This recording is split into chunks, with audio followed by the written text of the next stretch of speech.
Hello and welcome to episode 144 of the Ego Chall Podcast. My name is Preston Byers, and as always, I'm joined by my co-host Justin Binkowski. And on today's episode, we're talking about the first ever Call of Duty League minor. The minor tournament is in the books. $20,000 to a team that we shouldn't have doubted ever again. We shouldn't doubt them. But we'll get to all of that. We'll break down the tournament and give our thoughts on this minor and how it worked out this weekend. But before we get to any of that, how are you doing, Bink? Yeah, doing all right. We are hyping this minor tournament up a little bit since it was really the return to uh CDL action after the winter/holiday break. So it was exciting to get back in the swing of things. Admittedly, a lot of game fives though this weekend. So the days went pretty long, and it was. I don't have an actual count, but I'm sure if I look through the note, I'm pretty sure there's a more series were game five than they weren't, and it might have been as close to the maximum number of maps possible that we saw this weekend. So uh, felt good to be back and have some COD to talk about now, but yeah, just overall happy we actually got some matches to talk about already. Hop right in. That was a good guess because there were, from my count, 6 game 5s. There were 11 series total, so just over half of this minor tournament went to game 5, which is exciting. But like you mentioned, it you can go till 10 p.m. Eastern while doing that in some cases. So a little bit of a trade off, and I'm sure the CDL was probably not super pleased with that and how long that those days went. But the minor is in the books, and we should talk about the winner first and foremost. Atlanta FaZe, a team that I don't know. We've questioned them. I don't want to retcon and try to gaslight the audience by saying Yeah, that we weren't trying to doubt them. But the beginning of the season had been very, very rough for Atlanta FaZe. Only one win through the first 2 weeks of the CDL season before the holiday break. So we were left with that feeling of just what the hell is wrong with FaZe. And we were left with that for about a month.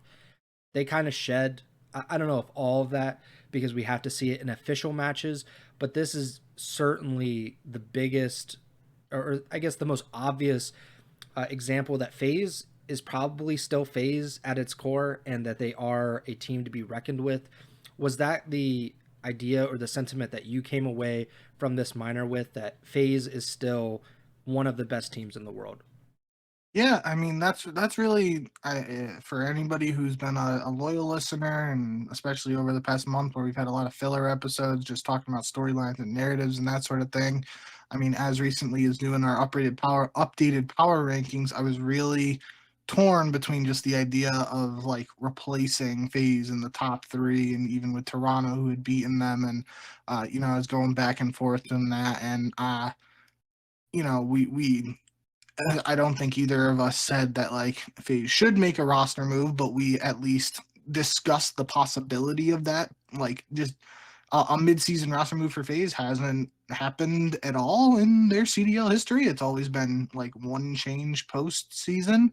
Yeah. Um, and just the thought of actually discussing that being a possibility is something new for Atlanta FaZe. And like we were really diving into all of it. And to be completely honest, too, I mean, this tournament didn't start off amazing for them either. They got absolutely smoked their first map of the tournament against Miami. Red card hardpoint 250 to 113.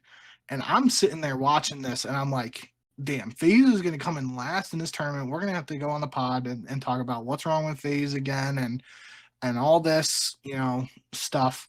And then even in the search, I don't remember what the round count was, but the search was kind of close. And then Simp got a literal miraculous 1v4. And he honestly, I pretty sure he said it, and if he didn't say it, he like kind of alluded to it. Just like it was just the fact he shouldn't have even gotten the one before. Like if Metals just like waited for a couple more seconds with the bomb planted, like hid somewhere and just didn't show his face for a couple seconds, Simp didn't have time to kill and get the defuse.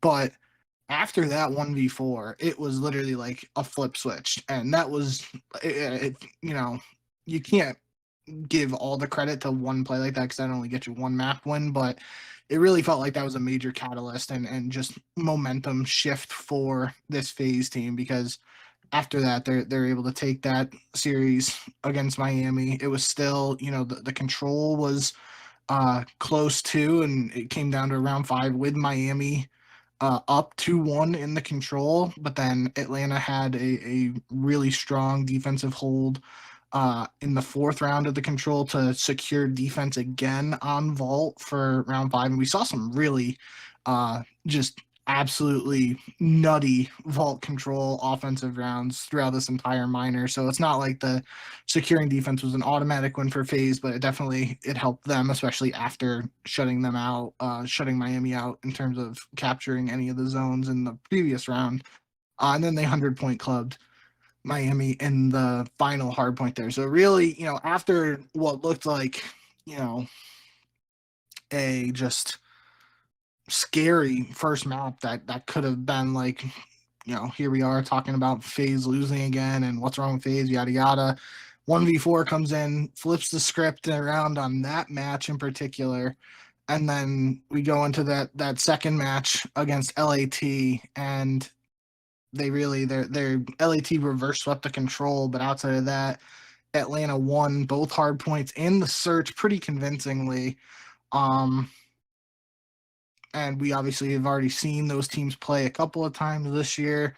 And notably, the one that sticks out to me the most is their online qualifier match where it was like, I just remember it looked like it could have been a 3-0 for LAT, but FaZe fought back in the control, won the 4th map and forced a game 5. They ended up losing still, but that was just one match that sticks with me still. And this was totally different scenario here, and we'll get to LA Thieves a little bit because Nadeshot, I saw some clips of him talking, and there's some drama and stuff like that. But nonetheless, Atlanta comes out, beats them, and then they just from there have to play a Minnesota team that really showed some encouraging signs, in my opinion, throughout this entire minor. A lot of people didn't expect either of those teams to be in the position they were in this bracket probably, but that's where they were. And Minnesota pushed them to a game 5 again. Atlanta was down 2-1 in the series. And most notably, they're down 2-1 on this in this series against Minnesota, and they have to play a red card hard point for map 4, which is the map that we just talked about, them getting absolutely destroyed by Miami to start this tournament, and Atlanta wins that one to stay alive and force the game 5 and beat Minnesota in a game 5, which Minnesota has played really well in game 5s up to this point in the year. So another solid performance from Atlanta. You can even probably make the argument that this was I think most people probably just say the win over LAT was the most impressive, but this was just like a resilient win, especially they go down 2-1 in the series and are able to fight back and make it to the finals of the online minor, and then they end up facing Carolina, who they, again, outside of the control, they looked pretty strong in the hard points, was around 11 in the search, but other than that, yeah, it was really more business as usual for what we've known historically of Atlanta FaZe. A lot of interesting tidbits here and there throughout the minor, but for the believers and the fans of Atlanta FaZe who never gave up hope, this has definitely got to feel good. And for anyone who's probably a little bit like me and wasn't, throwing up a major white flag or anything like that, but did have some doubts and some worries, this was a sign that, if he's still really good at Call of Duty, and you can pump the brakes on all that roster change talk and, rumors and stuff like that. I don't want to say, they still got some qualifiers and the actual LAN tournament to play. And if they bomb at Major 1 on LAN, then, maybe we have to revisit the roster talk. But for the time being, that's definitely the rumors and just speculation, I guess, on that front will definitely be a little quieter now after taking home this minor. But yeah, I mean, it was a really strong performance, and again, this is just a minor online tournament, so it's not a massive deal, $20,000 winner take all for first place. So nice 5K for each of the 4 players, and 30 CDL points, which won't help Atlanta potentially in the seeding for Major One, which is a big deal because we talked about this on the last show, where like a team like LAT, they win the minor, it doesn't really change anything in the standings because they, are already sitting pretty in terms of being in winners bracket for Major One. But like Atlanta, who has struggled in the qualifier matches, this doesn't actually help them in their quest to start in winners bracket at Major One. They're still going to have to show up and play these last couple qualifier matches and win them to have as good of a shot at with tiebreakers and stuff like that. So, but this is definitely a good sign of things to come, I believe, for this Atlanta FaZe team. They still got some things to work on. But it was definitely a step in the right direction, a show of what this team is capable of. And if they can use this, minor victory, pun intended, to propel them to get some momentum, however you want to phrase it, for these upcoming qualifiers, they could be a dangerous team heading into Major One. To that point that you were talking about with the standings, obviously, like you said, the FaZe right now is still among those bottom 4 teams in the Major One standings, because you mentioned this has no effect on those standings at all. It's all about the end of season standings, really the champs qualification standings. So in that respect, they are tied for second in the CDL. If you can believe that, after really just we talked for 4 weeks basically about the doom and gloom of Atlanta FaZe basically, and now they are tied with, I think, OpTic and Toronto or something along those lines. Those are the teams that are among the top 4 in the CDL at this current point in time. But when you talk about Major One standings, they're just above the Los Angeles Guerrillas and they're just above the Vegas Falcons. And if the season, or not the season, but if the Major One standings held today, they would be starting in losers bracket and would have to go all the way through that losers bracket in Spain. So I that's something we have to keep in mind, and I'm sure they are keeping in mind as well. Obviously, this is a huge step in the right direction. Certainly something that they needed. Quite a few teams needed something like this, but for a championship contender like FaZe, we needed to see this as well. And I think it does, to an extent, like you were mentioning, quiet down some of those rumors and the speculation around FaZe and whether they will make a roster change. But if Pred is still out there, so I think that has to be taken into account. As long as he is a free agent and as long as he is looming, essentially, a lot of teams will have that speculation around them, and FaZe is certainly one of them. Even if that isn't a realistic scenario, that's just the situation that we're kind of living in at the moment. But I'm very happy for the FaZe guys that they were able to win this. I'm sure there is some kind of pressure lifted into the extent of, like, if they lost, let's say, in the first round of this tournament, we're just talking about, oh my God, look at FaZe. And then those qualifying matches to finish out the Major One cycle are even more important. They're going to have even more focus put on them, even though, they're kind of in the same situation that they came into this minor with. They still have to win some matches to get out of the losers bracket, to give themselves a good shot at winning Major One. But I just think it's a really interesting story. And what I came away from this this minor really thinking about was something that you mentioned very briefly, is the resilience of Atlanta FaZe. And that was something that wasn't really present too much in those first 2 weeks of the qualifying matches, but they lost to the Heretics, got blown out in that first hard point. I think it's very easy for a team who has struggled so far in this season to lose that map, to lose it so convincingly, and then kind of tilt and just say, screw it. Like, why can't we win these maps? Why are we losing so bad to Miami, who we both agree is like a middling team? Atlanta FaZe, they come back, they win 3 straight maps, including a 100-point club of Miami. And then you talked about it. They had probably their most convincing win against LAT. And LAT, to this point in the season, has been the best team in the league. Minnesota, they were very resilient. They very easily could have tilted, lost that match. They end up winning it. And then Carolina, who we will talk about, Carolina is like probably one of the best teams in the CDL. Like, I don't think we can deny it anymore, considering what we saw at the minor versus and what we saw in those first 2 weeks of the season. So, huge congratulations to FaZe. I think FaZe fans are probably going to take a little bit of a victory lap, probably deservedly so. But life is going to come back around, and we're going to get into these qualifying matches again, and we're going to see if FaZe can keep up that run that they've started now at the minor.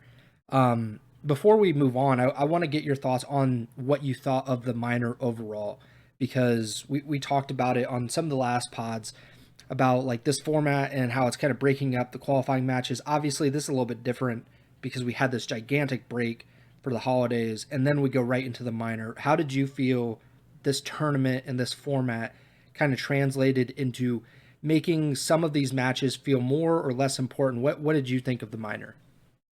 Yeah, I liked it overall. There are definitely some kinks here and there, and it's not necessarily CDL or the minors' fault. I think we were talking earlier about like how long some of the days felt, and it was really not even necessarily all the game fives, but there were multiple resets and player disconnections. I think people tweeting and alluding to like the scan and repair thing that's been a thing since like Black Ops Cold War.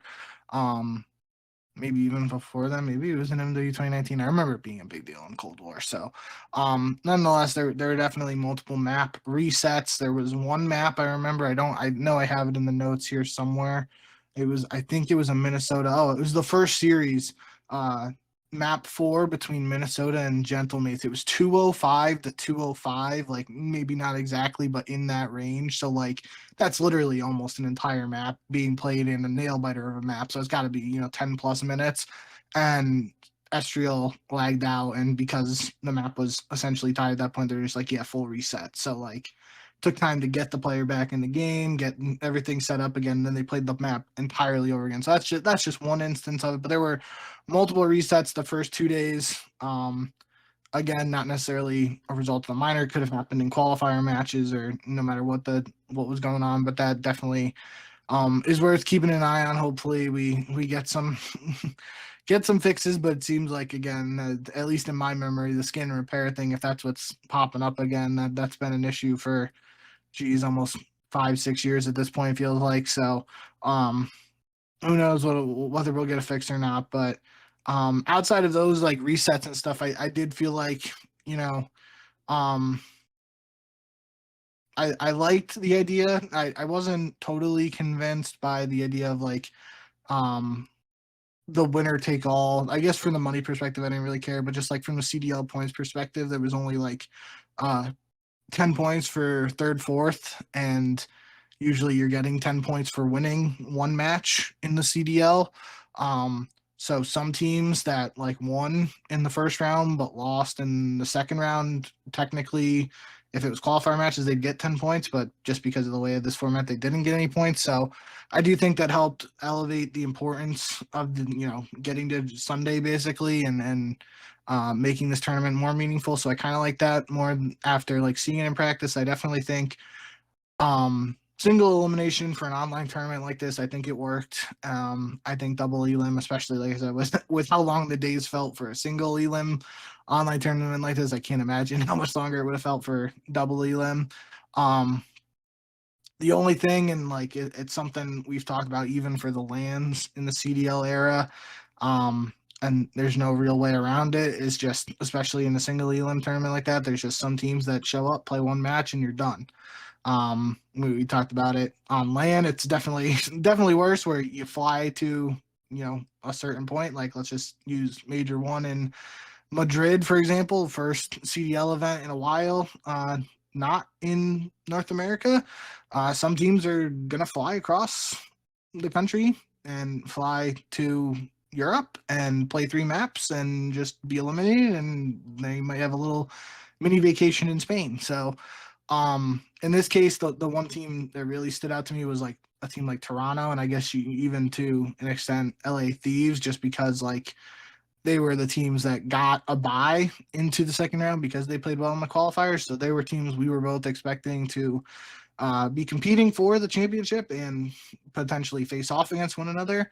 And they both just played one match and they were done. Obviously, some other teams in the first round faced the same thing, but for um, some of these teams that got a bye, it felt a little weird that we only really got to see LA Thieves in Toronto once. But end of the day, it's not, again, not anything you can really do other than changing the format of the minor, which I don't think they need to do. I think for what this was, first online tournament, definitely felt good to have a tournament environment, in my opinion, other than just, if we were hopping right back into qualifier matches, I probably would have got a little bored, especially if the first day was filled with like all the resets and player disconnects and stuff. So I probably would have been a little frustrated personally.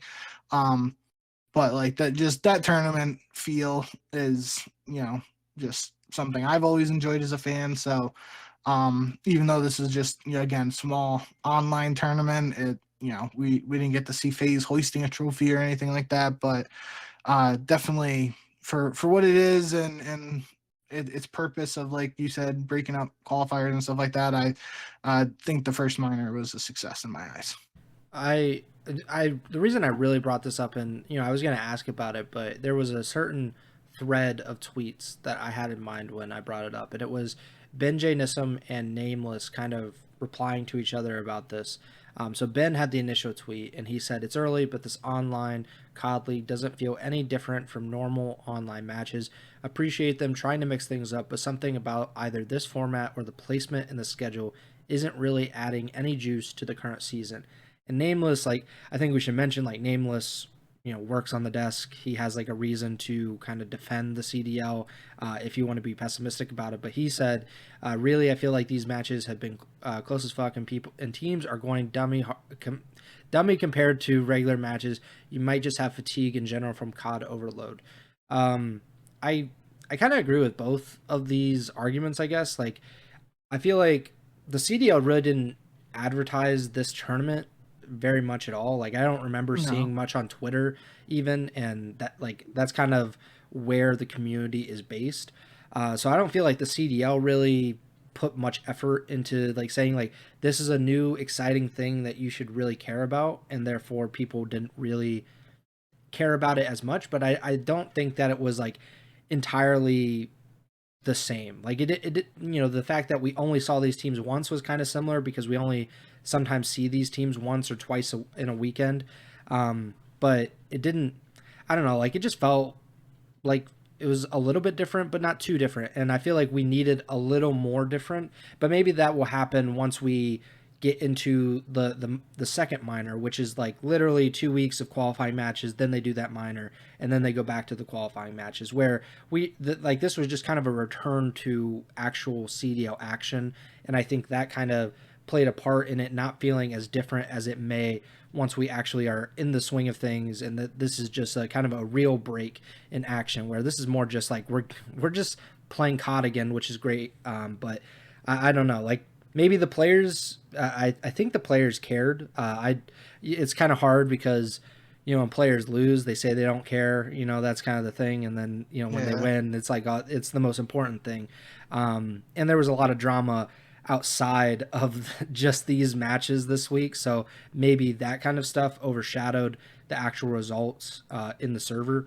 Maybe that had a factor as well. But that's here nor there. Let's go back to the tournament, and we should talk about the second place team now, the Carolina Royal Ravens. There's been this question basically all season since they started off really hot. Are they an actual true blue contender? And I lean toward no. I think you were leaning toward no. I'm leaning more toward yes now than I was. They get a bye into the second round, and unlike LAT, unlike Toronto, they end up winning that second round matchup. They beat C9 New York, and then they beat OpTic Texas in the semifinal, both of those in game fives. They end up losing to Atlanta FaZe in the grand finals. So my question is, how impressed were you of Carolina, and did this change your perception or opinion of the Carolina Royal Ravens? I don't think. I think Carolina was just I forget what. You did something on your power rankings for like your description for them. I think. I think it was like I'd put them in the same category. Maybe I'm I think I had them in the top category. If I'm, Yeah, I think I was I C9 and FaZe for me, where I couldn't rank them at all. yeah, maybe I did something different with my power rankings. I don't remember now, but it was a gray area. I wouldn't say that I didn't think they were contenders, but I wouldn't say, I was ready to say like, Carolina's taking this, they're taking major one, yada yada. Um I think what we talked about, like dark horses for minor one, I think we both at least mentioned Carolina, and it like felt weird to consider them a dark horse, but like, if I you think that's had kind of the to, point, right? Like, we would even yeah, consider them when they were literally undefeated, and like I think they were the number one seed heading in. So yeah, a little weird, but regardless of previous talking points and all that around Carolina, I think one thing I mentioned for like New Year's resolutions and all that was like um Carolina should want to prove themselves and prove like what they've done so far isn't a fluke, and just not give people a reason to doubt them. I believe that's how I worded it. And I think that's what they did at this minor. They showed what they're capable of. You know, the C9 match was close again, and that was a match that we saw in the qualifiers where Carolina had to reverse sweep them, and this time around, um, not technically a reverse sweep, but they had to do the Neslo, the 2-3-5, winning game 5, round 11. So that's always pretty exciting. But yeah, I mean, a big win over OpTic today, which, there's a lot of drama and body shooting and middle fingers being thrown around and stuff like that. So that could be a fun storyline throughout the rest of the season. But um, just overall, yeah, I think that's what the big thing from Carolina's performance is really just they showed they're going to be a contender unless something drastically changes. They're going to be fighting for one of those spots on championship Sundays going forward here. It could be just either any doubters will probably say it's just early luck or early success, and they got to keep on showing it. But like to this point in the season so far, they've shown that they have a good grip on the current state of the game, and barring any unforeseen or just unexpected massive changes or behind the scenes stuff going on with this camp and whatever. I saw something Brian Saint tweeted like they were on the way to dinner as a team tonight, and a homeless guy like threatened them with a knife or something like so team that was building, weird. But what? it's a team building experience. Yeah. um but regardless, I'm saying like anything aside from just what we've seen so far out of Carolina definitely should be encouraging for any doubters or people who weren't sure what to expect. And I mean, heck, Mm-hmm. even us coming into this season, I don't think we were expecting them to be as good as they have been so far.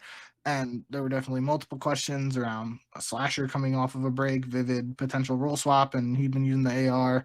TJ Howley running it back with Gwyn, and then we talked about Gwyn having to prove himself as rookie of the year, basically with all the Abuza trash talk and whatnot at the end of the year last year. So a lot of question marks around this Carolina team heading in. Still inevitably going to be some doubters when you got teams like FaZe, OpTic, and LAT that you expect to be 3 of the 4 teams in every championship Sunday this season.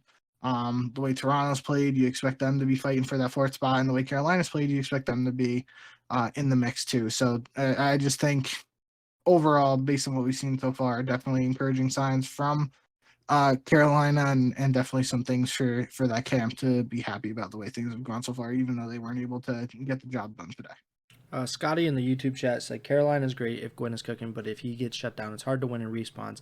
I think the most impressive thing about Carolina this weekend was that he wasn't popping off in the respawns as much as he has been in those qualifier matches, and they were still able to squeak out wins in those series. He was still really good in S&D until the FaZe series. He wasn't very good, but like that stuck out, like, because you think of Carolina in general, and you think of Gwyn and the star ability of him and like the slaying power that he can provide, and he did provide that. But I'm looking at his like hard point KDs. Like against C9, he had a .81 hard point KD. Against OpTic, .89, against FaZe, .81. So nothing to really write home about. Like he was definitely better in control. Against OpTic and C9, he had a 1.45 S&D KD, 1.29 S&D KD, and but if you look at like his previous online qualifiers against C9, 1.38 hardpoint KD, 1.67 hardpoint KD against FaZe. That was the one that they 3-0 swept FaZe. So like that, so he kind of took a step back, at least for this weekend in these matches, in terms of that slaying ability a little bit in Respawn, and they were still able to win those matches. They won both Game 5s against OpTic and Cloud9. They were really close to forcing a Game 5 in this series. They lose a round 11 against FaZe in Game 2. Which would have certainly helped them. Who knows what that series ends up being like if they're able to win that round 11, but they don't. They end up losing in 4 to Atlanta. I do want to bring up the controversy or the trash talk between Carolina and OpTic. Gwyn, I love him. Like he's incredible. He flips the double bird after winning those series. They eliminate OpTic. And TJ also adds his own bird. He doesn't go double. He just goes a single. Only a single. Yeah. So he was being very reserved, and I respect that. But is there not like a more exciting team in Carolina, a team that, for all intents and purposes and all expectations, are really not supposed to be here? You think of Atlanta FaZe and LAT and OpTic and even like Toronto to an extent, but you're not expecting Carolina to be. They are currently number 1 in the CDL standings, in the season standings, and in the Major 1 standings. And they're adding all this fire against the most popular team, the team that if you do this stuff against, this is something that fans in like 5 years will remember and just completely hate your guts for. How much in love are you with Gwyn?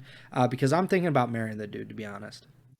I just thought that the best part was he flips the double bird and then like it's almost like before it he's kind of just like stoic, I guess is the best word, like just expressionless. It wasn't like he was like raging, like pointing the camera and stuff like that, talking trash. He was kind of just like chill, double bird, then went back to being chill again. So I thought that was a whole funny sequence. I don't really know too much of what goes on like led to it. Obviously there was the body shooting from Shotzzy earlier in the series. Gwyn was shooting bodies back a little bit.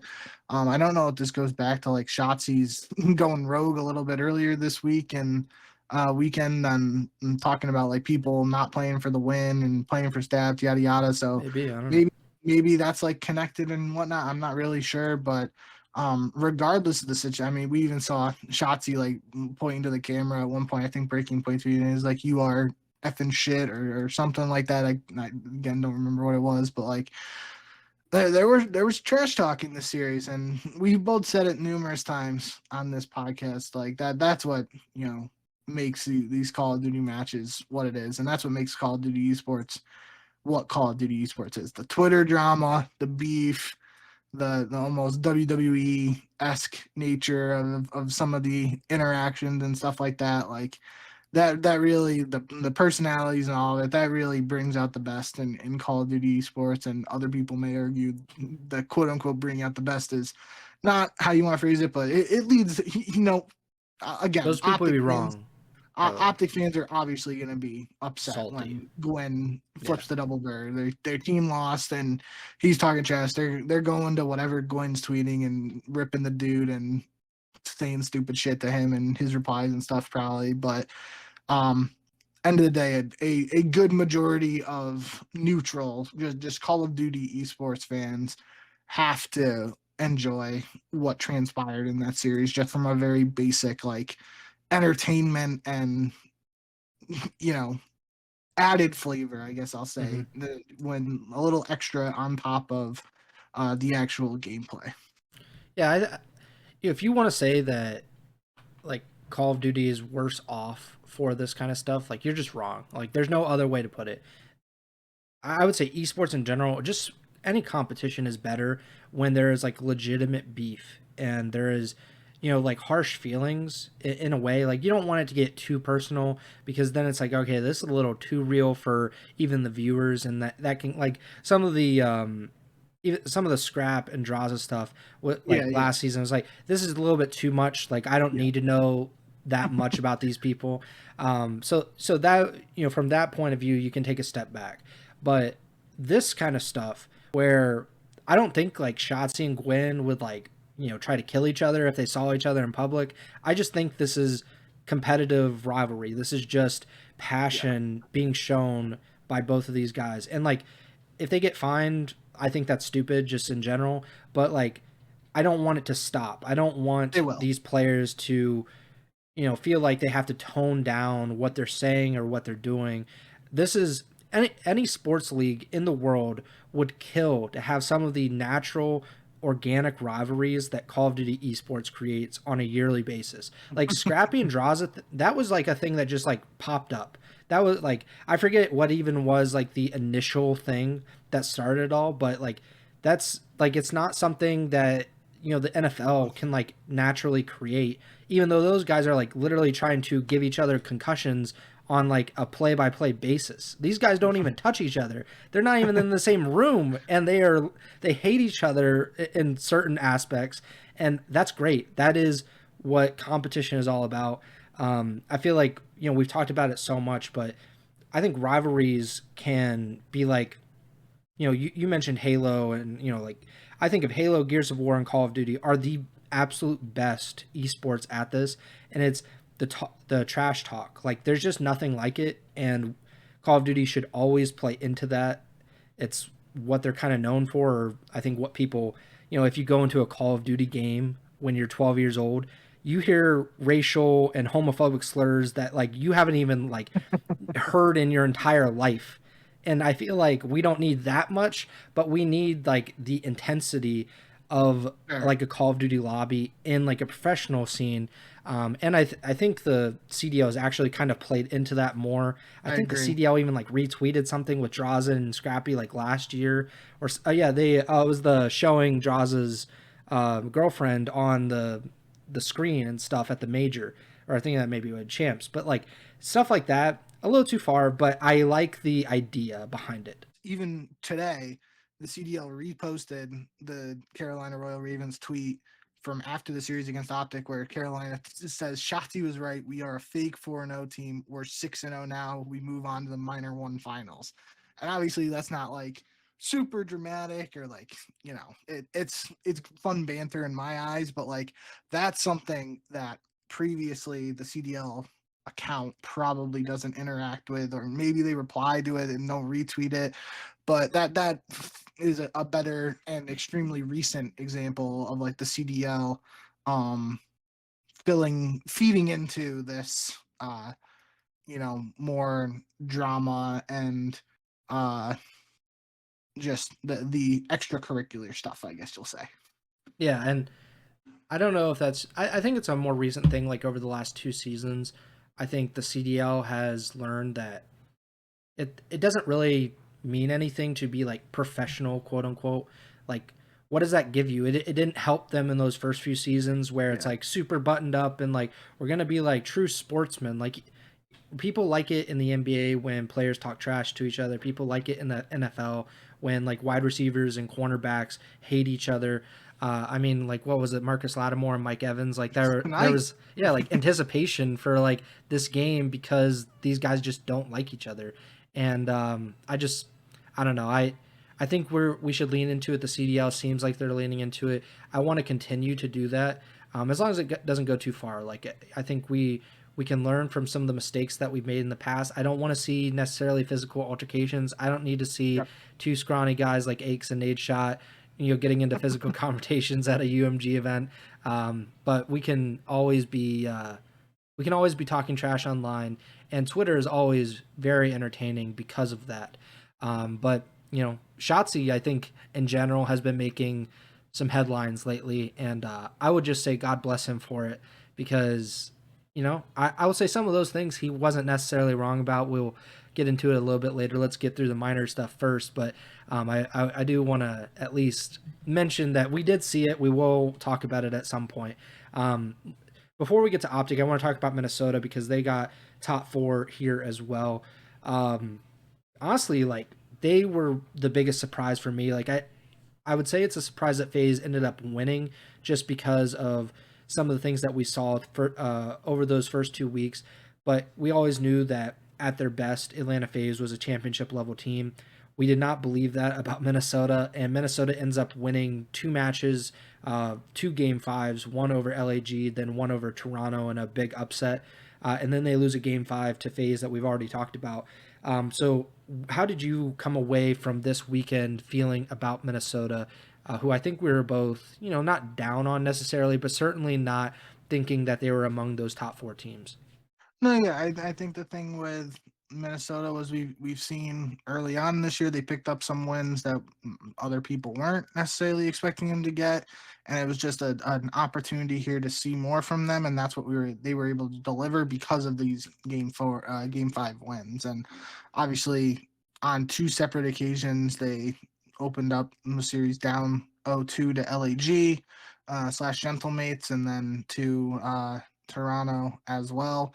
One more map for either of those teams in that series. They close it out. Minnesota's done, and we're not even talking about Minnesota this early, right? But they show that resilience that we've seen very early, and for a team again, very young players, and that's been a talking point for us on this podcast with this team. And I know I mentioned even someone like Paul X, like mentioning what he learned from Crim6 on his time with the subliners, just like having any sort of resilience. It feels like that's been the word of the podcast today, but in this case, it just for a young team like Minnesota to show that grit and determination to fight back and not quit after going down 0-2, that's got to be a good sign. They definitely could be a team that struggles throughout the rest of the year, and when we just look back on some of these game 5 wins as flukes, but I tend to feel like at this point it's hard to go that route in thinking about Minnesota. I feel like they're a team that should, at least in theory, only get better the more they play. And I feel like at least this weekend, I've been talking a lot about Nero and Geo. Wow, I just combined their 2 names. Neo, Nero and Geo needing to be those like superstar slayers for Minnesota. And I felt like this weekend, like Geo had a couple pop off maps, I feel like, but I really felt like Estriel played really well. And Paul X too, even there was like one map where he, I think it might have been against FaZe, but now that I'm saying that, I don't remember. There was one map in a hard point where he was like the only player on Minnesota that had over 30 kills, and I was kind of just like I was like, whoa, that's something I didn't really expect to see. So to see everyone on this Minnesota team contribute so early, that's got to be a good sign for this team that's again full of young players, has the potential to maybe push into the middle of the pack there. And it's just a team again that they could be in the position where like Gentlemates, they're winless right now, and they're asking all these questions about what they got to do differently and everything like that. Minnesota is not in that spot, and they have like room to grow still. They can just they have these early wins, and that's something too. Like you get later in the season, if you have all of these game 5 victories and reverse sweeps, when it gets down to those important matches where it's possibly the difference between making champs and going home or whatnot, you have it in you if you're Minnesota to make these comebacks and clutch up when it's needed most.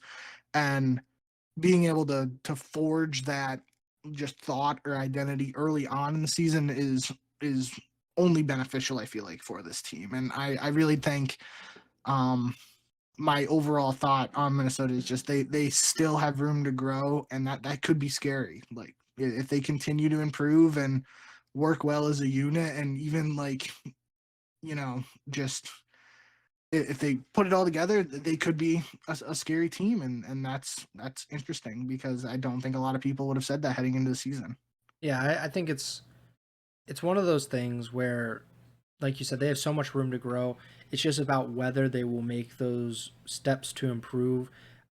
together, I guess, because right now, you could see a scenario where maybe one or two players just kind of rises too quickly for the other two, and then Minnesota's in a scenario where eventually they're going to have to make a roster change if that is the case. Not saying they will, but we've seen that in the past before where teams are just like these two players or this one player is just way too good for the rest of this team. But right now they're all learning. They're all getting better.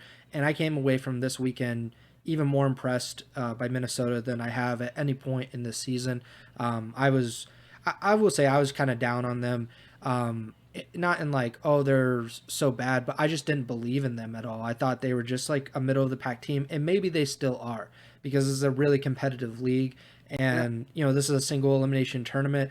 Like you said, they're some of these teams, the team they played, Toronto, they didn't play any maps until they played Minnesota. They lose in game 5 and they're out, and they move on from there. But that's something to keep in mind. But I'm still very I'm still impressed by what I saw from Minnesota this weekend. And I will say, just to play devil's advocate to the Minnesota storyline here, that Toronto series in particular, I put it down in the notes. The map 4 hardpoint, Toronto was winning the map 4. I feel like it was, I didn't write down the score for that reset, but Toronto was ahead. And I feel like if I remember off the top of my head, it was like, wasn't necessarily dominant, but it was just like they were in a comfortable spot against Minnesota to close things out. Then a reset happens. Minnesota is able to force the game 5, and then there was a super long delay before map 5 actually started.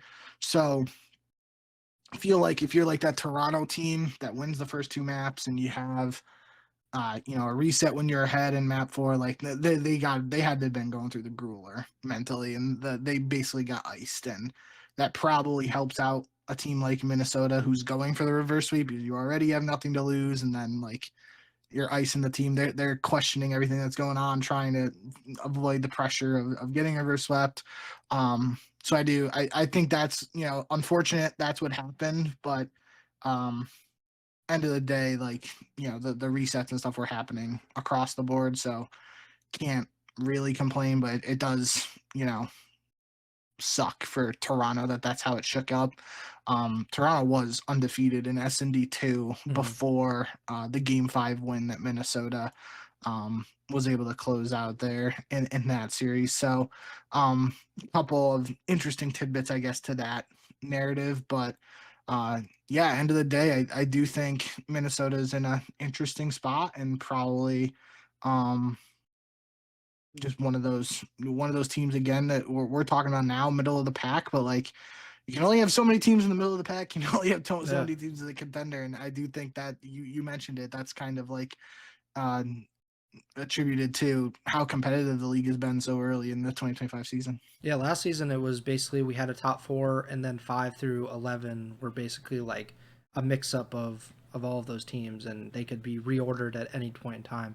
Something that I saw Justin Estrada put, it was like champs predictions. Like I just obviously like we're not going to go too deep into it, but if we were to have to predict champs today, I would always go with the most talented rosters and just thinking that those teams would figure it out. So it'd be LAT and FaZe, but that's just like from a pure talent perspective, because FaZe is like, a team. I was surprised that their champs placing last year.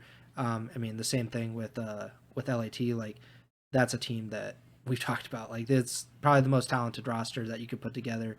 And FaZe is not too far behind. So I would certainly go with those two teams. But I mean, that lot. There's what 5 months until we actually have to We get to haven't that even played point. a LAN yet, yeah. Yeah. And we mentioned it a couple minutes ago, but like there's a very strong likelihood that the 8 rosters that compete at champs aren't the rosters that we see currently. It's Oh yeah. inevitable some teams are gonna make changes Well, too, and if Pred is coming especially back, with one of the Pred, yeah, yeah. that one of those So rosters will certainly be different. yeah, But it's you really never know, and I think if you would have told us last season that FaZe would finish, I think that he finished like top 6. top 6, yeah. It's like there's just no way. There's No, no way that yeah. any of us would have believed that, but it happened, and There's also no way that we would have believed OpTic would win champs the way that they finished the regular season, but I mean that's just the way competitive COD is.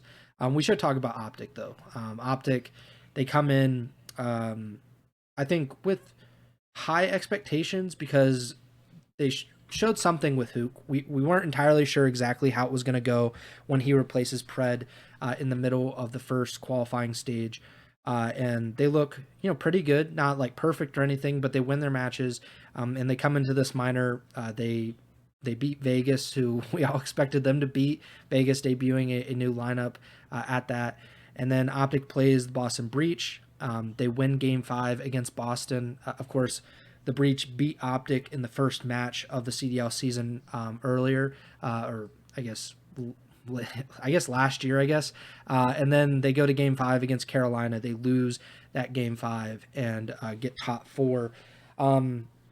Did your opinion of OpTic change at all with the minor? They only played 3 matches. They went to Game 5 in 2 of them. They played Vegas, who, like, I don't want to say like that's nothing, but it's basically nothing. Like, if they lost, if they didn't look good, then you'd be like, oh, like, what's going on? But the fact that they beat them in a sweep doesn't really change anything for me, at least. Well, I'm just gonna start off OpTic section. Like, I don't know how much we're gonna get because we're already an hour in, so I don't know how much we're gonna get talked about some of these other teams. But shout out XNID for dropping 52 kills for the L against OpTic in Vegas's first match with this new roster. That's just ludicrous. I couldn't believe it. Falcons started up 90-0 in that map 1 hardpoint on Vault against OpTic, and this with their new roster with the 2 new players, I believe. Merc and Maven said the pronunciations are Dahum and Wixel. Yeah, just like 52 from XNet. I was like, what is happening? I couldn't believe that's like what actually transpired. And then of course OpTic still were able to close it out. That map, first map between this OpTic and Vegas team, when we were talking about on the last episode, like how maybe we're not picking Vegas to beat OpTic, but we think Vegas is gonna win eventually. Didn't think it was going to even happen here, but it had similarities like that Boston upset over OpTic earlier in the year in terms of just like Vegas having nothing to lose and everything to gain from that type of play. Like that was just a crazy start to OpTic's tournament that I did not see coming. So shout out XNID for the 52 bomb. But overall with OpTic, yeah, I mean, like the Boston series again, I was like kind of surprised that it was a close one again, but I mean, like we the first hard point they win by 11. Boston does. It's a round 11 in the search. Boston 3-0'd the control. That's the least close map of this entire series. Then OpTic wins by 60 in a hard point and a 6-4 in the search. So I think Carolina wins 2 searches against OpTic, but OpTic wins pretty convincingly in the first hard point against Carolina. Hook in particular, 35 and 16, and Dashy dropped 34. Like that was impressive. So there's just a lot of individual play and moments that you can like point to over the course of this minor. End of the day, most people, and again, Greenwall expect first place. Most people would have liked to see an OpTic versus Atlanta showdown in the finals of this minor, even if it is just an online tournament. But I do think, just again, this is a team with Hook. They still, are gonna have. I don't want to think growing pains is the right word, but they still at a slight disadvantage in just terms of like them having to make this roster change means they have not as much practice as some of these other teams. You can say like that's not as big of a deal because of the holiday break and whatnot. Like a lot of these teams can be on the even footing, yada yada. So I don't know how much weight goes into that, but end of the day, yeah, I still think OpTic is a strong team. Probably would have loved to see them play Atlanta in the finals just for the storylines and whatnot. That would have been a good showdown. But I do still think this OpTic team, obviously, like using that Vegas match is just illustrating they still have room to improve, and that's got. I mean, they're still winning matches when they can get better. Like they haven't hit their ceiling yet, and as we saw last year, like their ceiling is winning champs. Like they can just continue to get better. Shotzzy, obviously, with his tirade and going rogue on the TL, like Love he's him. extremely passionate right now, and that's got to be a scary thought for the rest of the league. If Shotzzy is able to hit that final form and just hit the superstar level that Aches doesn't want to admit to being there for him. This is just a team, again, you expect them to be in championship Sundays this entire season. So not necessarily worried or anything about OpTic after losing and not making the finals. But I thought there were some encouraging signs from them. Some things like the 52 bomb, it was just like, what the heck's going on here? But yeah, I think future's still bright for OpTic. Some questions around just like how they're gonna piece together and whatnot, but definitely saw some good moments out of them and excited to see how they build off this. Yeah, I think, I don't want to say like, the 3-0 or just it being as close in those first, what was it, the first two maps. I don't, I think if you 3-0 a team, like it could be as close as you want, but at the end of the day, like good teams win, and that's really all that it comes down to. Like we saw with Boston last year, that a bad team can go to as many game fives as they want, but they're gonna lose almost all of them if they're truly a bad team. And I think the same thing about Vegas. They're certainly going to win a match if this is kind of a perfect example of like they should have won game one of that series against OpTic, and then who knows what happens in the rest of the series if you win the opening hard point, especially when you're not expected to win any map of any kind against OpTic. But I think it's just a matter of time until they win. But OpTic, they looked about. I think we expected them to beat Carolina or to get to the grand finals, but Carolina is, I think, just better than we have given them credit for. Or like what the ceiling is higher maybe than we thought. OpTic, I still think they're trying to figure some things out. I don't think they're a finished product by any means, and they probably wouldn't be with Pred. But it's I think a roster change a lot of times is like a reset, and you're kind of like taking maybe 2 or 3 steps back to hopefully go forward further from there. But we'll see what happens with OpTic. I don't want to go team by team anymore because then we're gonna go on like a 3-hour podcast. And some of these teams we only really got to get to see a few maps, like Seattle and Vegas. We only saw 3 maps from them. We only saw from Toronto and LAT 4 and 5 maps. So any big things stand out to you? I think LAT and Toronto Yeah. not getting out of the second round would be the biggest. With a single elimination format and it being for those two teams in particular, starting in the second round, not getting like a warm up essentially in that first round like FaZe did or Minnesota did, and having actual competition coming into that day. How much do you think about that? How much do you care about what LAT and Toronto did and let it affect what you previously thought of them? So I already talked about Toronto a little bit when we were talking about Minnesota there, like that whole game 4 situation and kind of getting iced a little bit for the game 5. That was just a little unfortunate, but we did see in that matchup just Kleenex being an absolute issue on the map, dropping 38 kills on protocol hardpoint. And Joe DeCeves was right behind him at 33. So like that sub duo we've talked about for Toronto on this podcast already this year was playing well.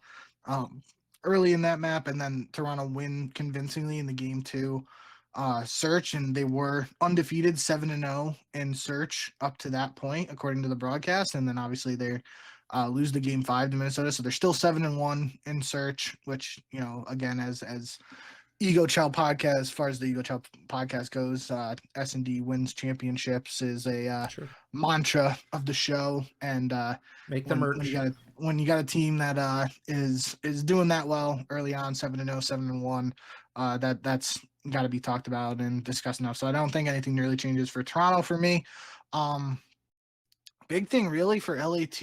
I saw like a clip of Nadeshot on Twitter Yeah. saying that like there was something going on with Hydra's visa. He had to get it like reissued or I can't think of the word right now, renewed. Yeah. Um so he had to go home to France earlier than like the holiday break, and then he came back later. So like they started scrimming later, and Nadeshot said he was talking to Shane, who's one of the coaches for LAT, and he said like they really didn't get to start scrimming as far in advance of this minor as they probably would have liked, and they had to took a couple days to kick off the rust. So not making excuses, and Nadeshot definitely didn't. He basically tweeted like, I don't want them to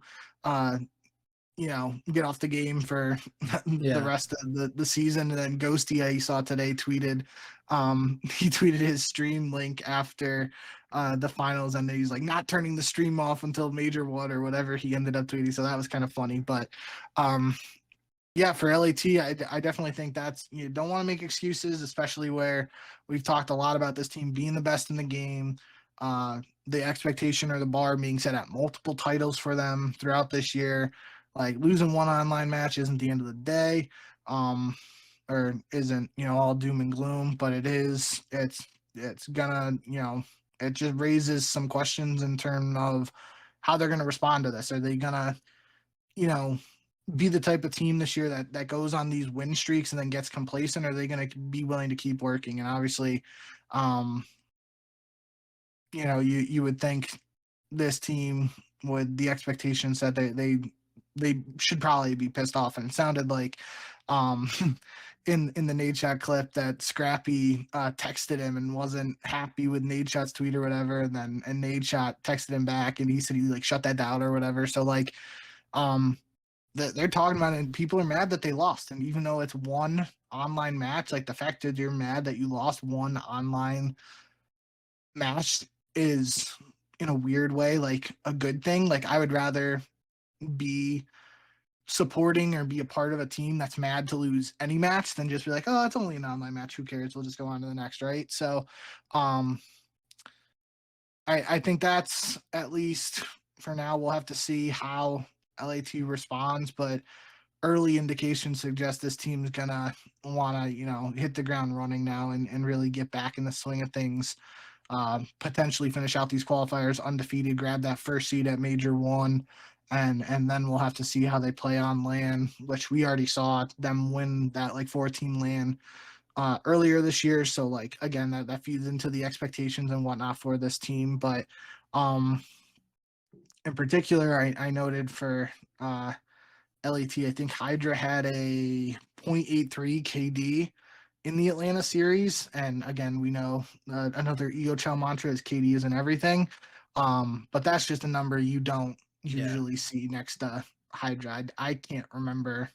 I mean, maybe if we go back to like his debut season, he might have had some negative series, but I really don't remember him having a 0.8 in any match that I can recall. So could be part of that whole just less practice thing, but it's still, this is a team that we expect to be really good this season, so it will be interesting to see how they respond to this early adversity here with loss in the minor to FaZe.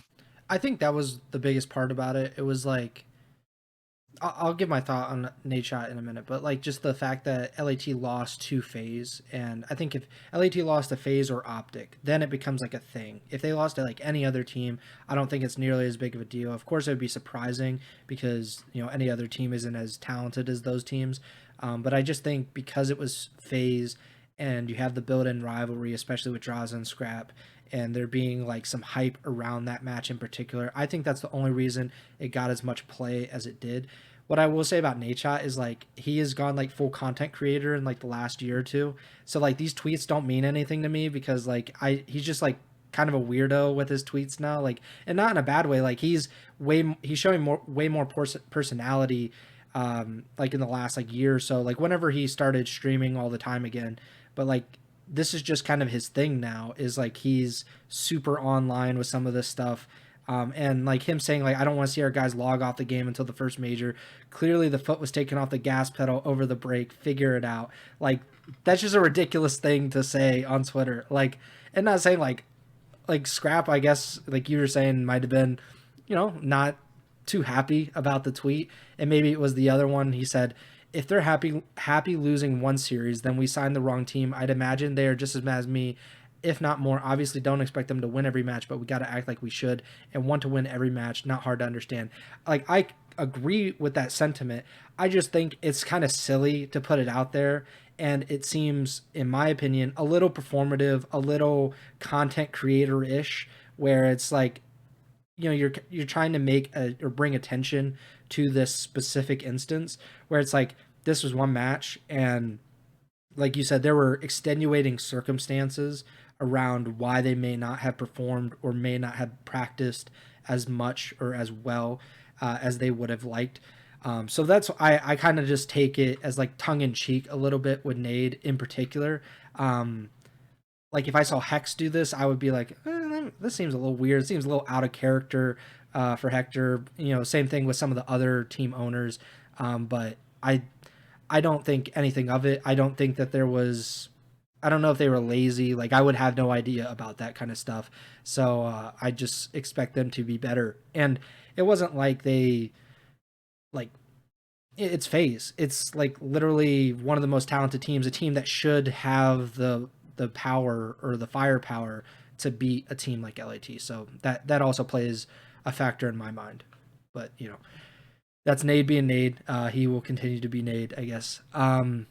I think we just got to talk about the Shotzzy thing, right? Or we should finish up the minor, and then we should at least touch on the Shotzzy thing. Yeah, the only, I mean, kind of, we'll talk about some of the other teams in terms of those that didn't play a lot for when we get to like their qualifier matches and stuff. The only other team I just wanted to mention really quick is Cloud9, just because like we had, they were kind of a question mark in terms of what we were going to get out of them, and obviously they started strong with the 3-0 against Vancouver Surge, and there were a couple resets and whatnot in that C9 Vancouver match, so it's not like we can totally rule out any internet/server issues being corrected for C9, but there were those resets and whatnot happening for multiple teams, so it might not even be related to C9's previous issues, but nonetheless, in terms of Cloud9, we got to see them play well against Vancouver. Mac in particular played really well in the map one, going 37-23, and obviously Mac being an X factor coming off of his break was one of the narratives or things we wanted to keep an eye on for Cloud9. And then they get their revenge match opportunity, at least against Carolina, and obviously we know Carolina took care of business there, winning 2-3-5, but C9 did win two very close hard points. In that series, there was some drama with Sib snaking on Hacienda, and then Ghosty like bringing to a vote, potentially blacklisting C9 from scrims for 1 week, and then there's some back and forth there in terms of like setting a precedent and not having a punishment and whatnot. But end of the day, I did just want to mention Cloud9. Like we got to see them play a couple more. I still think right now they're probably in a better spot than some people may have thought at earlier in the season, just based on what was going on with the internet and whatnot. And I think this was probably a little more indicative of the type of team people were expecting them to be heading into the season, but I still want to see more from them.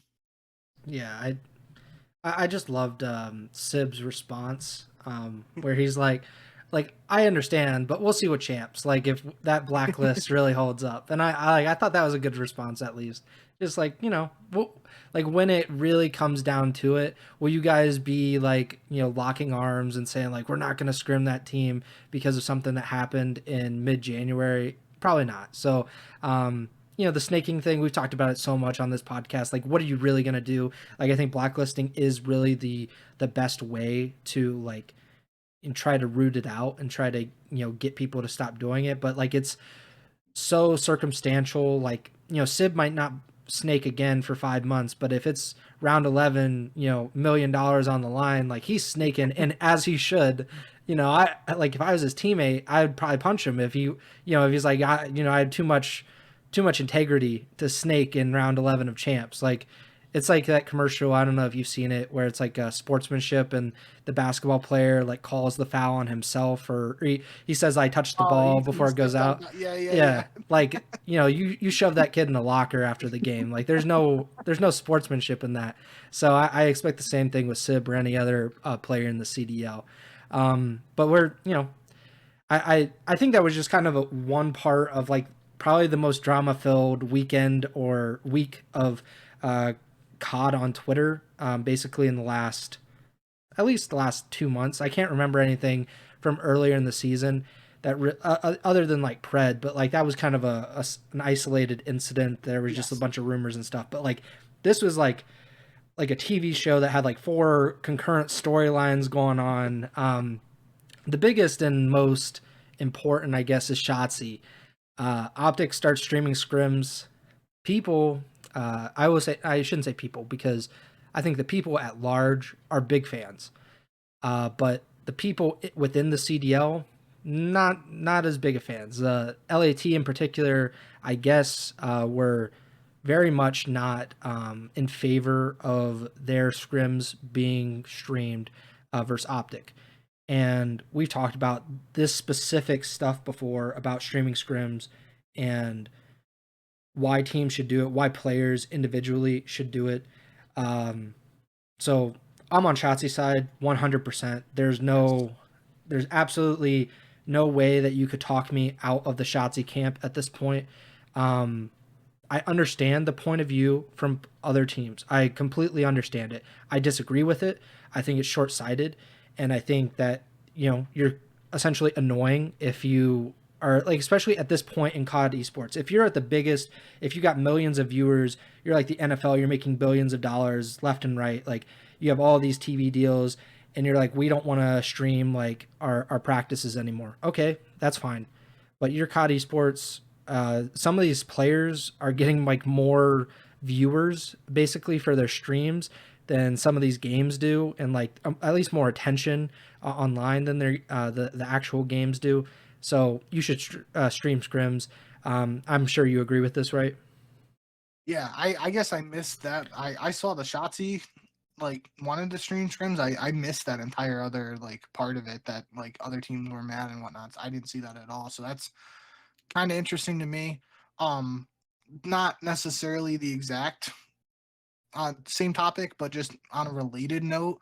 One thing that's always drove me crazy in terms of like the streaming scrims and challengers gameplay saga is like the blocking the mini map, and like when people did the um what did they like they blocked like almost everything for S&D and no comms and stuff like that for like the challengers online tournaments and or like qualifiers for some of these like pro-ams and whatnot. Like that stuff has always drove me crazy because at the end of the day, this is Call of Duty, and yes, I understand the counter argument to like not wanting to give away strats and whatnot, but there is really only so many things you can do, and it's like if you're playing obviously early on in the season, it's you know it's harder to know what other teams are going to be doing.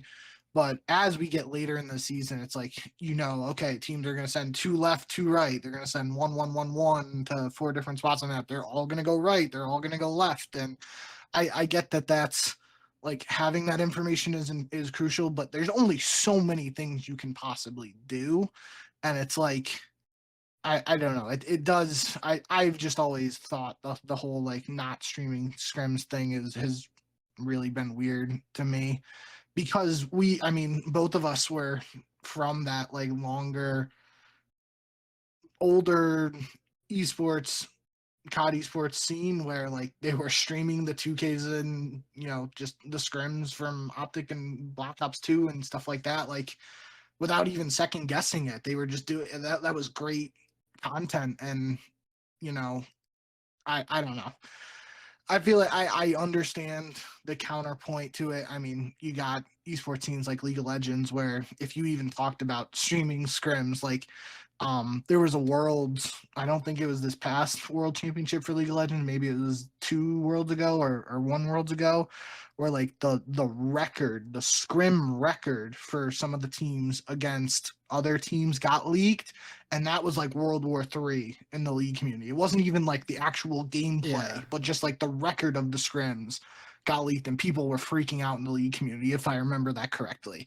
And like I can't even imagine that like equivalent to that happening in COD, just because I have that mindset of like, yeah, I get, you know, you could be giving some stuff away, but there could be it's just I don't know, especially in the spot where COD Esports is right now, like streaming scrims and having that additional content, especially with everything going on with ranked play. And right now it feels like so many top COD streamers and content creators and stuff are switching to Marvel Rivals because of issues with ranked play and stuff. Like, feels like now more than ever is the time where we need more COD esports content. And if streaming scrims is a way to get that content, then and that's going to help the longevity of keeping COD esports around, then I'm all for it.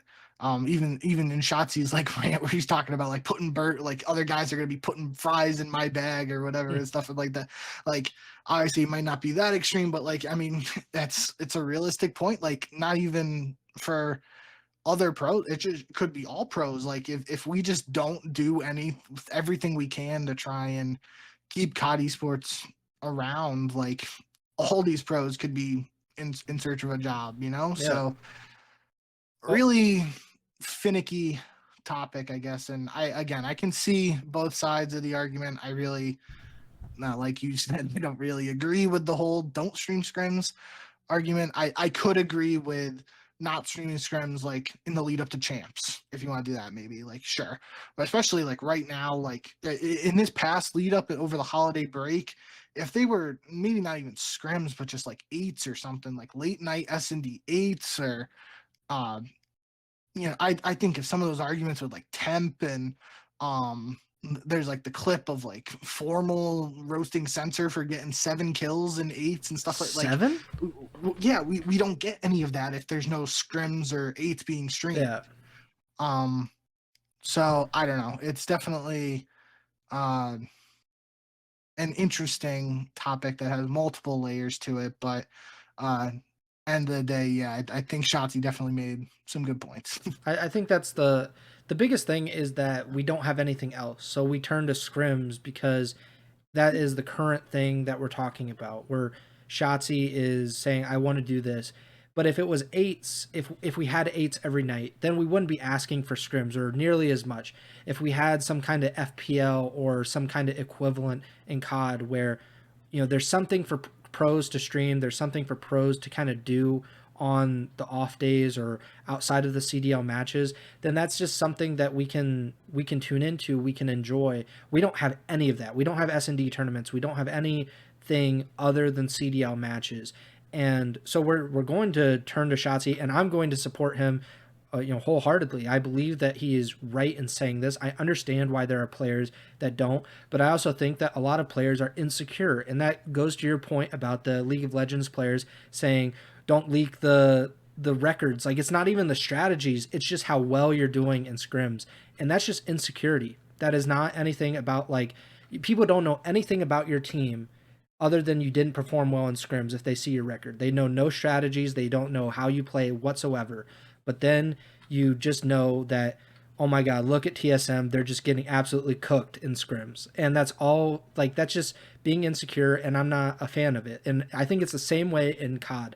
I think people hide behind the strategy aspect of it, but I really think it comes down to the pros don't want to get roasted by the community if they get cooked on stream for scrims. Yeah. And I think that's 100% it, and maybe 98% it, and 2% is like we have legitimate strategies that we don't want to put out into the public. But if you're scrimming the top teams consistently, those teams know what you're doing. They know your strategies because they're playing against you, which is way more valuable than just watching the stream. So I think a lot of it goes down to insecurity, and we just need to get past that. I did want to say, though, that I'm pretty sure like OpTic has agreed to not do comms or minimap for at least Yeah, some of yeah, the yeah. teams. So then it's kind of like it's kind of boring in all honesty. Like it's nice because it's an attempt. We get to see a little bit, but when It's you don't, something. yeah, but you don't really get. I don't really care about the mini map nearly as much. I would love the comms more than the mini map because I get to learn more about how the players interact with each other, which is, in my opinion, the most exciting part about eights and stuff. Like I just go back to like Impact scrims in like Black Ops 2 where those guys are just like full on roasting each other, and I wasn't even paying attention to the gameplay necessarily. And the same thing with the 8 stuff, like the 7 thing with Formal and Doug. Like those things are what we're missing. But I go back to the point that if we had eights on a consistent basis, or an FPL or S&D tournaments or something else, scrims would not be a topic of conversation at nearly as much. I'm sure some players, but I think everybody should do it. I watched Temp stream. I think last year or 2 years ago a lot because they were streaming scrims, and that was in challengers where I don't really know some of the teams that they were scrimming all the time, but I found it fun. I found it entertaining, and I think he got quite a few views while he was doing it. I just wish more people did it. I just don't think it'll happen, but maybe we'll see. We'll see what happens with that. Yep. Um, so we're about hour and a half in, 90 minutes in. Like you said, we will talk about some of these other teams more in depth when we get to their qualifier matches, because that's unless something else pops off, and at this rate we're going for the last week, something else will pop off before the next episode of the Ego Chall podcast. But we will talk about some of these teams as we give our predictions for the return to qualifying matches, which start up, I believe, on Friday, if I'm not mistaken. So next Friday, we will talk about all those matches this coming Wednesday. I should just mention the pick'em. I don't really want to, but I feel like I am obligated to do so. But you are 24 and 11. I am 19 and 16. I was not cooking at the minor. I went 5 and 6. You went 8 and 3. I think there was a day where I got like all but one match wrong. So that was not great for me.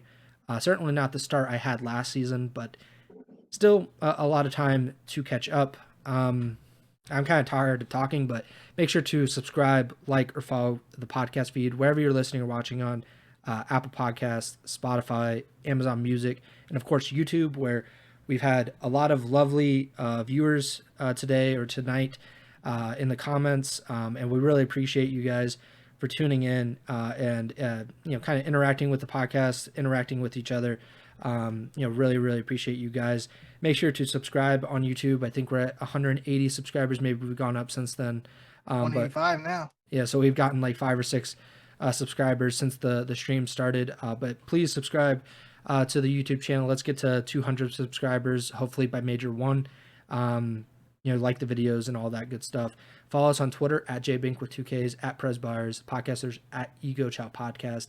And we will be back Wednesday. We will be hopefully on the normal schedule for the foreseeable future, which is live shows on Sunday and Wednesday, meaning the podcast will get to your feed on Monday morning and Thursday morning to recap some of the matches that happened over the weekend and then talk about the matches that are coming up the following weekend. So we'll be back on Wednesday night to talk about all the qualifying matches, to preview the return to qualifying matches. But yeah, that does it for me. Big, take it away. Yeah, thank you guys as always for all the support. Like Preston said, loving the support in the YouTube stream right now. VVS Wealth, Jonathan, Matt Johnson, even though he told me to take a breath when I was ranting a little bit there. J Busy Gaming, Perk Savior. We had some other guys earlier. Justin Estrada was helping us when we were having our mic issues. Lieutenant Bacon, Scott Campson, I know Preston mentioned earlier. So yeah, we had a bunch of people in the comments in the YouTube stream. Really appreciate all the support from you guys, and thanks for showing up to the live show. Hope you enjoy. Again, as always, if you guys have any feedback, constructive criticism, whatnot, let us know. Let us know what you want to hear, and we'll try and do what we can to implement as much of that into future shows as we can. But yeah, it was great having some God to talk about today, and obviously we talked a while about it. So hope you enjoyed. We're getting the swing of things, and we'll be back later this week to preview the upcoming qualifiers, because we still, minor one is in the books, but we got more to come. So thank you guys as always, and remember to send the chow.